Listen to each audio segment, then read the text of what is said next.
आप सभी लोगों का हस्सान ग्राफिक में स्वागत है। ये मेरे चैनल की क्लास 6 है। पिछले सब क्लास में आपको अच्छी जानकारी मिली होगी। चलिए आपको अब हम बताते हैं। हम इस वीडियो में टेबल के बारे में बताएंगे। टेक्स्ट वाला जो ऑप्शन है उसी में टेबल वाला ऑप्शन आता है। टूल बार में ऊपर एक ऑप्शन देखिएगा। ऊपर देखिए, इसमें ऊपर साइड रॉ और कॉलम्स के ऑप्शन दिए रहते हैं। यहाँ पर आप जितने नंबर डालेंगे उसमें रॉ और कॉलम्स की संख्या बढ़ती रहेगी। और उसके पास में एक बैकग्राउंड का ऑप्शन आता है जिसमें आप टेबलेट्स के अंदर कलर फिल कर सकते हैं। और इसके बाद आउटलाइन का ऑप्शन होता है। इससे आप अपने अकॉर्डिंग सेट कर सकते हैं। और इन सभी ऑप्शन का यूज टेबल बनाने में करते हैं। चलिए अब हम एक टेबल ले लेते हैं। हमने मान लिया कॉलम्स की संख्या 9 और रॉ की संख्या 3 कर लेता हूं। और ये देखिए मेरी टेबल बन गई है। और टेबल का एक कॉलम्स को सिलेक्ट करके उसमें कलर फिल करेंगे। चलिए, मैंने देखिए रेड कलर इसमें फिल कर दिया है। अब हम एक रो को सिलेक्ट करके इंसर्ट में जाकर रो अबव सिलेक्ट करने से रॉ के ऊपर एक रॉ और बन जाती है। फिर इंसर्ट में जाकर रो बिलो सिलेक्ट करने से एक रॉ नीचे बढ़ जाता है। कॉलम्स सिलेक्ट करके इंसर्ट में जाकर कॉलम्स लेफ्ट पर सिलेक्ट करने पर कॉलम्स बढ़ जाते हैं। और फिर इंसर्ट में जाकर कॉलम्स राइट पर सिलेक्ट करने पर राइट कॉलम्स बढ़ जाते हैं। कॉलम्स को सिलेक्ट करने पर इंसर्ट रो में रॉ की संख्या 2 डालने पर ऊपर 2 रो बढ़ जाती है। अब हम एक दूसरी टेबल बनाएंगे 4 कॉलम्स और 2 रो की। ये हम टेबल को बना देते हैं। अब शेप टूल सिलेक्ट करके बीच के कॉलम्स को बड़ा करने के लिए नीचे वाला रो सिलेक्ट करके इंसर्ट में जाकर एक रो बढ़ा देते हैं। नीचे के दोनों रो को सिलेक्ट करके डिस्ट्रीब्यूट ऑप्शन को सिलेक्ट करके उनको सेट कर लेते हैं। इसी तरीके से ऊपर वाले रो को भी सेट कर लेंगे। एक रो को सिलेक्ट करके साई पीट इंटू रॉ को सिलेक्ट कर देते हैं, जिससे 2 सेल में डिवाइड हो जाता है। फिर हम रो को सिलेक्ट करके साई पीट इंटू कॉलम को सिलेक्ट कर देते हैं, जिससे 2 सेल में डिवाइड हो जाता है। अब हमको सेल मर्ज करना है।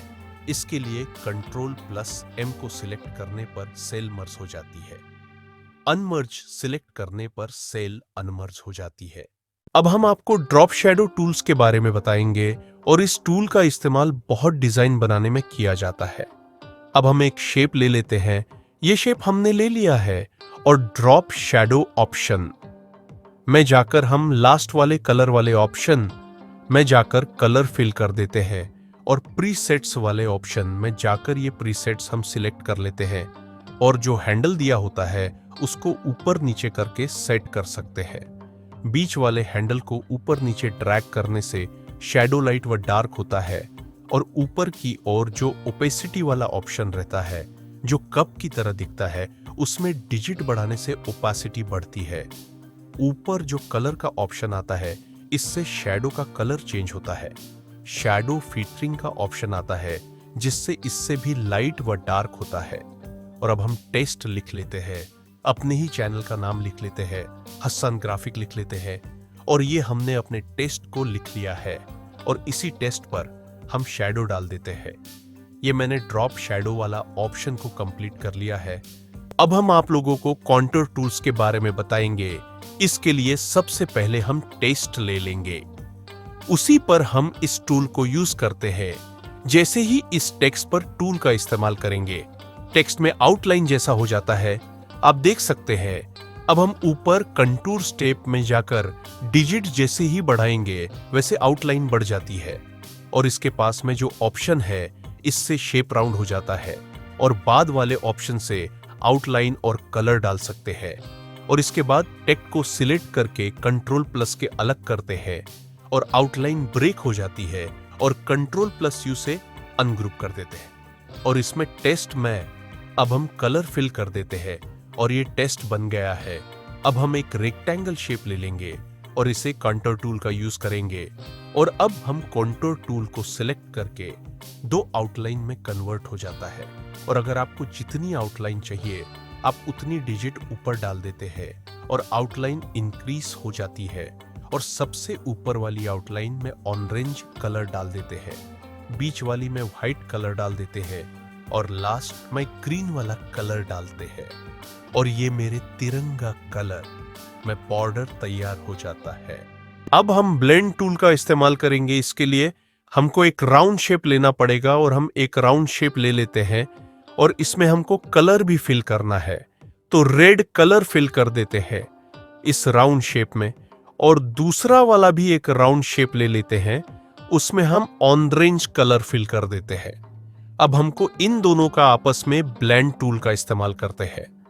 ब्लेंड टूल की मदद से दोनों शेप को आपस में जोड़ देते हैं और ये दोनों शेप आपस में जुड़ जाते हैं और इसमें ऊपर प्रीसेट्स दिए रहते हैं।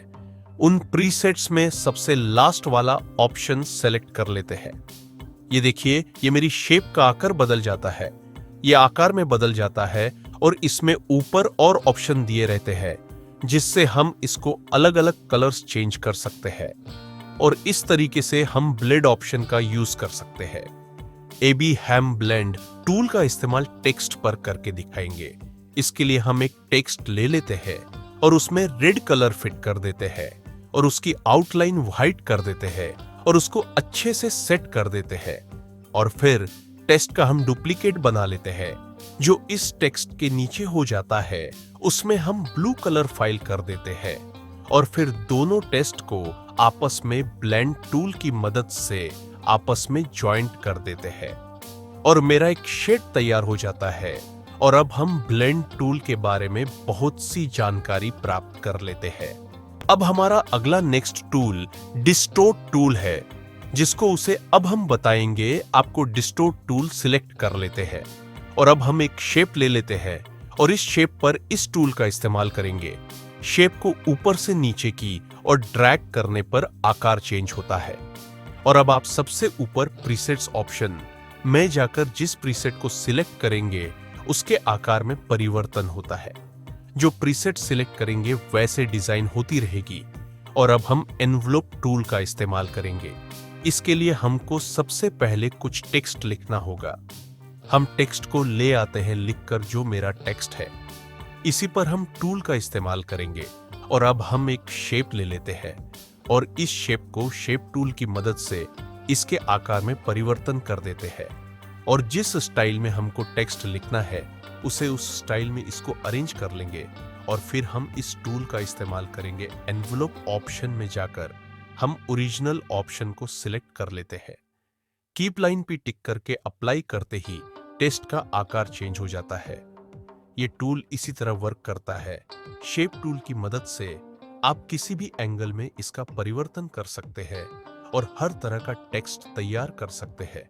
और अब हम टेक्स्ट पर एक्सट्रूड टूल का इस्तेमाल करते हैं। इस टूल को नीचे की ओर ड्रैग करते हैं। ड्रैग करने के बाद इसका आकार कुछ इस तरह का हो जाता है। और अब हम इसमें कलर फिल करने के लिए ऊपर दो कलर को सिलेक्ट कर देते हैं, एक में येलो और एक में ऑरेंज, जिससे मेरा टेक्स्ट 3D में कन्वर्ट हो जाता है और इसी तरीके से मेरा टूल वर्क करता है। और अब हम ट्रांसपेरेंसी टूल के इस्तेमाल करने के लिए एक शेप ले लेते हैं और उसमें रेड कलर फिल कर लेते हैं और फिर उस बॉक्स के अंदर एक और शेप ले लेते हैं और उसमें व्हाइट कलर फिल कर देंगे। और ट्रांसपेरेंसी टूल को जैसे ही सेलेक्ट करेंगे ये शेप ब्लर हो जाएगा और आउटलाइन ऑप्शन पर सिलेक्ट करने पर आउटलाइन मोटी व पतली हो जाती है। और एक ट्रांसपेरेंसी टूल सिलेक्ट करने पर जो हमारा बॉक्स है वो लाइट और डार्क होने लगता है। और अब हम एक शेप और बनाएंगे और उसे ब्लू कलर फिल कर देते हैं और फिर ट्रांसपेरेंसी टूल लेकर आगे का भाग ब्लर कर देते हैं और ब्लर किया हुआ शेप को डुप्लीकेट करके आपस जोड़ देते हैं और ग्रुप कर देते हैं और ये मेरा शेप तैयार हो जाता है। इस तरह से मेरा क्लास 6 कंप्लीट हुआ। आप सभी लोग को वीडियो पसंद आई हो तो चैनल को सब्सक्राइब करिए, वीडियो को लाइक करें। आप सभी का धन्यवाद।